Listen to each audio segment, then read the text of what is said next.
Hi, so let's practice about some of the questions related to the first law of thermodynamics, a very basic level of the practice. Here, the thing is, a system absorbs 470 joule heat and does work equivalent to the 200 joule. So what happens is, what is the change in internal energy? So internal energy can be changed only by doing work and by heat.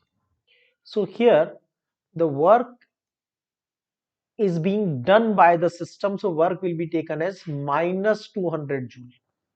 Okay, and heat is being absorbed, so that has to be taken as plus 470 joule. The only purpose of the question is to understand that when heat is absorbed, it is to be taken as plus. When work is done by the system, it is to be taken as minus. Rest of the calculation is very easy. Change in internal energy will be equal to work, that is minus 200 joule, and heat, that is 4 plus 470 joule. So total comes to plus 270 joule. So यहाँ पे final answer plus में आ रहा है, तो I would actually से internal energy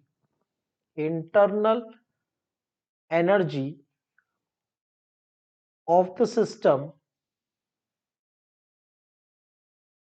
will increase by 270 joule, right. तो उसने जो अर्न किया था वो 470 था, उसने जो स्पेंड किया वो 200 है, तो बाकी का अमाउंट कहां जाएगा, उसकी सेविंग हो जाएगी। इसका मतलब 270 जूल सिस्टम के अंदर ऐड हो जाएगी, right. Next question is, a gas absorbs 120 joule heat. अब एब्जॉर्ब हो रहा है तो साइन प्लस होगा, and it expands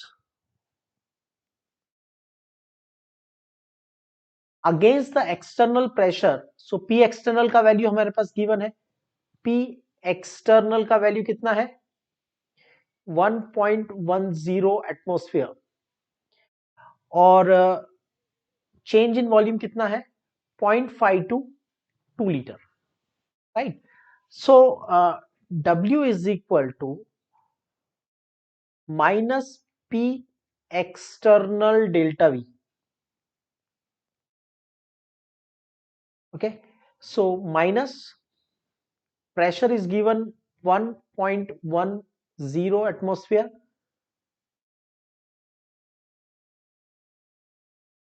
and volume is given, change in volume is delta V is final minus initial. Final is 2, initial is 0.5, so this is 1.5 plus 1.5,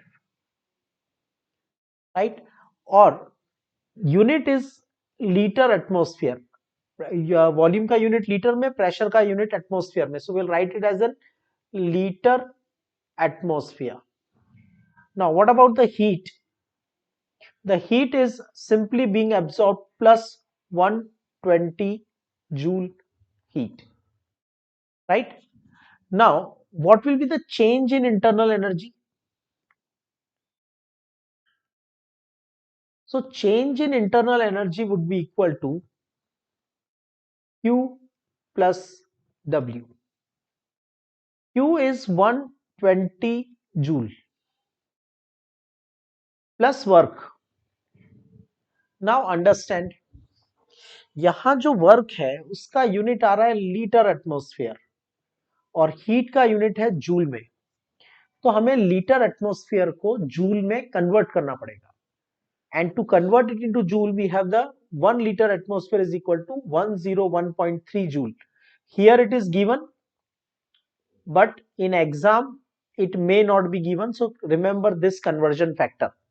Okay, so here we get minus 1.10 into 1.5 P external delta V, and conversion factor 101.3. Now it has converted into joule, right? And now you can subtract it to get the change in internal energy. Next question, the heat of combustion of the gas methane at constant volume is measured in the bomb calorimeter at 298 Kelvin. It is found to be minus 885.4 kilojoule per mole. Find change in enthalpy. इसका मतलब question में हमें delta H find करना है, change in enthalpy find करना है under standard condition 298 kelvin. लेकिन आपको गिवन क्या है? आपको गिवन है heat exchange at constant volume, heat exchange is constant volume QV, QV is equal to change in internal energy and QP is equal to change in enthalpy। हमेशा याद रखो, first law के relations में हमने ये discuss किया है कि change in internal energy is equal to heat absorbed at constant volume. Quick revision कैसे हुआ? देखो simple, delta U is equal to Q plus W, delta U is equal to Q minus P external delta V। Volume constant है तो delta V zero हो जाएगा, delta V zero हो जाएगा तो delta U is equal to Q heat absorbed at constant volume. Okay, so आपको यहां पे जो क्वेश्चन में गिवन है वो डेल्टा U गिवन है। अब डेल्टा H और डेल्टा U का रिलेशन क्या होता है? तो delta H is equal to delta U plus P delta V, relation number 1, and the relation number 2 we can say delta H is equal to delta U plus delta NGRT। Gaseous moles में कितना change हो रहा है वो हमें find करना होता है, that is called delta NGRT। Delta NGRT का मतलब क्या है? Sum of gaseous moles of product, sum of gaseous moles of product minus the sum of gaseous moles of reactant, right? Remember, अगर रिएक्टेंट में या प्रोडक्ट में कोई liquid है या कोई सोल्यूशन है या कोई सॉलिड है तो उसके मोल कंसीडर नहीं करने हैं। तो अब डेल्टा एनजी हमारे पास आएगा कहां से? हमें कंबर्जन की इक्वेशन लिख के देखनी पड़ेगी। CH4 गैस, मीथेन गैस, इसका कंबर्जन किया O2 गैस, और कंबर्जन करने के बाद carbon will react with oxygen to form carbon dioxide gas and hydrogen will react with oxygen to form water, 2H2O। there are 4 hydrogens, so 2H2O, there is 1 carbon तो 1 CO2। अब total oxygen कितनी हो गई आपके पास? 2 + 2 4, so that is 2O2। now normally people have a confusion के combustion है, temperature ज्यादा होगा, टेम्परेचर ज्यादा होगा तो वाटर गैस में बनेगा या लिक्विड में। सी टेम्परेचर देखो, हमसे 298 केल्विन का है, मतलब हमें स्टैंडर्ड स्टेट सब्सटेंस की यूज करनी है और स्टैंडर्ड स्टेट वाटर की होती है लिक्विड। ओके, तो डेल्टा एनजी फाइंड करेंगे। To find the value of delta N G, total gaseous moles of product is 1, product में एक ही मोल बन रहा है कार्बन डाइऑक्साइड का, बाकी तो दूसरा लिक्विड है, minus total gaseous moles of reactant, reactant में कितने मोल है? मीथेन गैस का 1 मोल है और ऑक्सीजन गैस के 2 मोल है, सो दैट कम्स टू -2। तो change in enthalpy would be equal to delta U plus delta NGRT। Delta U का वैल्यू कितना है? -885.4 kilo joule plus delta NG, delta NG का वैल्यू कितना है? -2। R का वैल्यू 8.314 जूल, किलो जूल में convert करेंगे -3 RT, और टेम्परेचर आपको कितना गिवन है 298 केल्विन।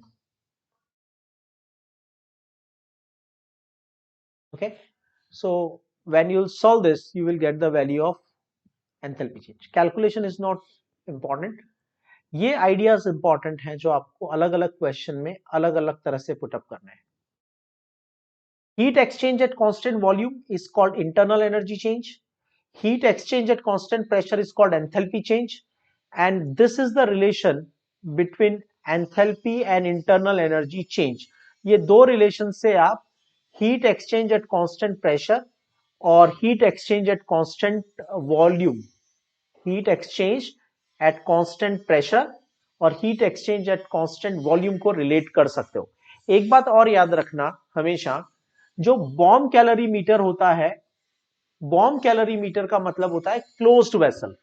ओके, तो जब भी क्लोज्ड वेसल आएगा वॉल्यूम कांस्टेंट होगा, जब भी ओपन वेसल आएगा प्रेशर कांस्टेंट होगा। तो ये जरूरी नहीं है कि वो आपको स्पेसिफिकली मेंशन करेंगे, sometimes it may not be mention, but remember heat exchange at constant volume का मतलब है क्लोज्ड वेसल और कांस्टेंट प्रेशर का मतलब है open vessel. Okay, next is the enthalpy change for the reaction. इस रिएक्शन का डेल्टा एच यानी एंथैल्पी चेंज आपको गिवन है। What will be the change in internal energy at 298 kelvin temperature. तो सिंपल लॉजिक अप्लाई करना है। क्या relation होता है, delta H is equal to delta U plus delta N G R T. Okay, और दूसरा रिलेशन आपको पता है delta U plus P delta V. यहां मुझे मोल की इंफॉर्मेशन है, रिएक्टेंट में कितने मोल है, प्रोडक्ट में कितने मोल है, that's why I am using this formula. Okay, so delta H value is given -92.38 kilo joule, right, that's in kilo joule, right. Delta U we are suppose to find, delta N G का value कितना होगा, product में gas के moles कितने हैं 2 और reactant में gas के मोल्स कितने हैं 3, so that comes equal to -2. okay, so that's -2, r का value 8.314 into 10 raise to the power -3, क्योंकि किलो जूल में कन्वर्ट करेंगे। r का value 8.314 joule per kelvin per mole. तो जब इसको हम किलो जूल में कन्वर्ट करेंगे तो हमें उसको मल्टीप्लाई करना पड़ेगा 10 रेज़ टू दी पावर -3 के साथ। ओके, और टेम्परेचर हमें गिवन है 298। Okay, so that's a simple calculation.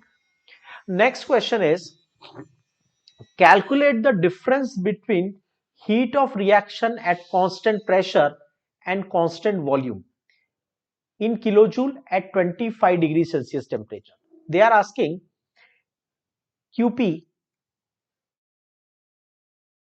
और QV का डिफरेंस फाइंड करना है फॉर द गिवन रिएक्शन। इस पर्टिकुलर रिएक्शन के लिए आपको QP और QV का डिफरेंस फाइंड करना है। अब QP और QV का डिफरेंस फाइंड करना है तो QP का मतलब क्या होता है, heat exchange at constant pressure. Heat exchange at constant pressure is called enthalpy change. और QV का मतलब क्या होता है, delta U, internal energy change. Okay, so delta H is equal to delta U plus delta N G R T. हमें find करना है delta H और डेल्टा यू का difference. Delta H minus delta U, delta H minus delta U का मतलब Q P minus Q V is equal to delta N G R T. समझ में आया? ठीक है, सिंपल है, सिर्फ इक्वेशन को रीअरेंज किया है, ये रिलेशन हमें ऑलरेडी पता है। ठीक है, अब इस रिलेशन को हमने अप्लाई किया तो what happens, delta N G का वैल्यू हमें रिक्वायर्ड होगा, डेल्टा एन जी का वैल्यू रिक्वायर्ड होगा। अब ये लिक्विड है तो इसके मोल्स कंसीडर नहीं करेंगे।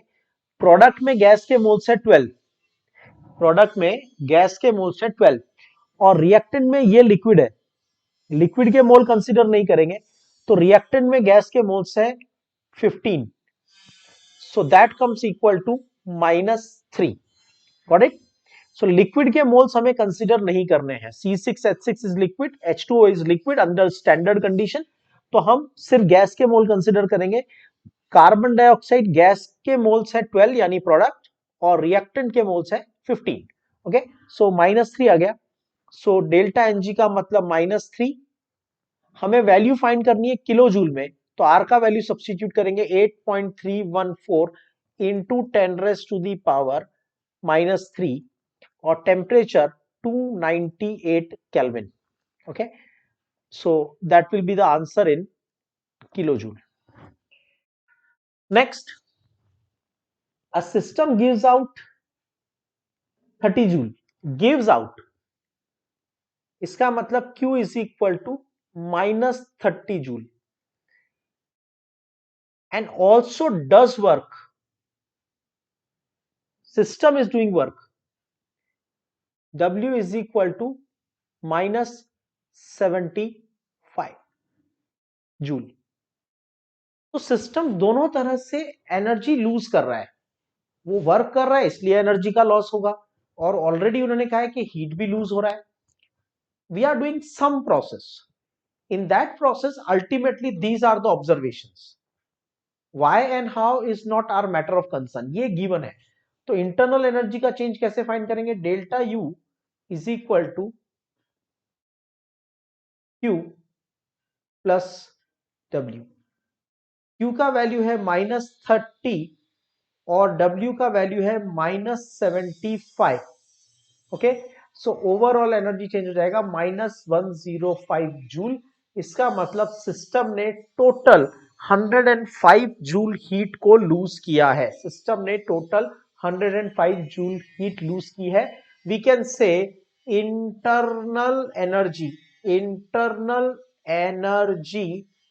Of system, internal energy of system will decrease by 105 joule. अब यहां मैंने डिक्रीज लिख दिया इसलिए माइनस साइन नहीं लगाएंगे। Next question, during a process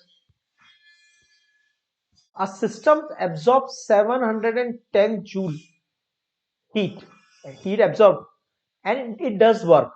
So system is doing some work by absorbing the heat.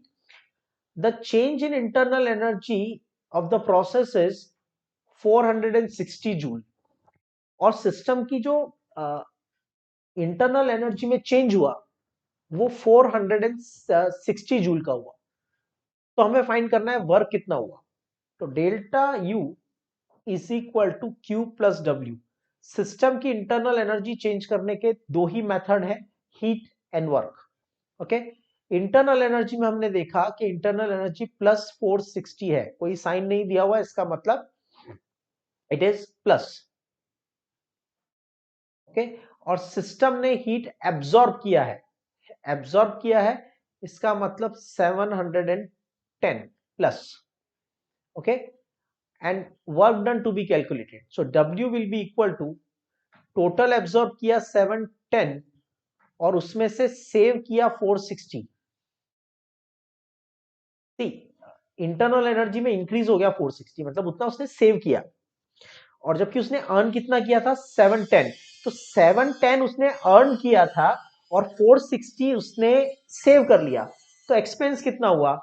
710 minus 460 is equal to -250, -250 joule heat. Right, next question, 50 joule work is done on the system, same time 110 joule heat is given out, right? System के ऊपर work किया है, work is being done on the system. On the system का मतलब होता है W will be positive, right? और heat is given out, given out का मतलब होता है -110। Okay, what is the change in internal energy? तो simple logic is delta U is equal to Q plus W. Okay, so delta U is equal to, Q का value कितना होगा, -110 joule, और W का वैल्यू कितना होगा, so W will be equal to +250.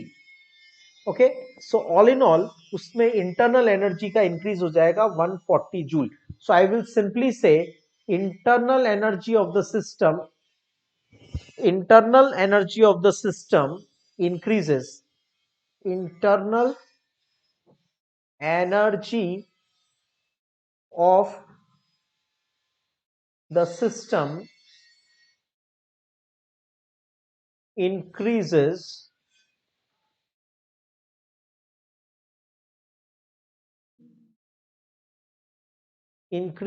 by 140 joule. Okay?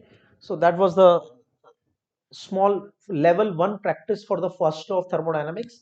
कुछ basics को हमें इंट्रोड्यूस करना था, that is how to use the sign convention, what is change in energy at constant pressure, what is change in energy at constant volume, what is their relation. कुछ basics के लिए है, ये level 1 exercise है. इसके बाद आगे चल के हम इसके काफी ज्यादा हाई लेवल के क्वेश्चन सॉल्व करेंगे, but before that this concept should be clear.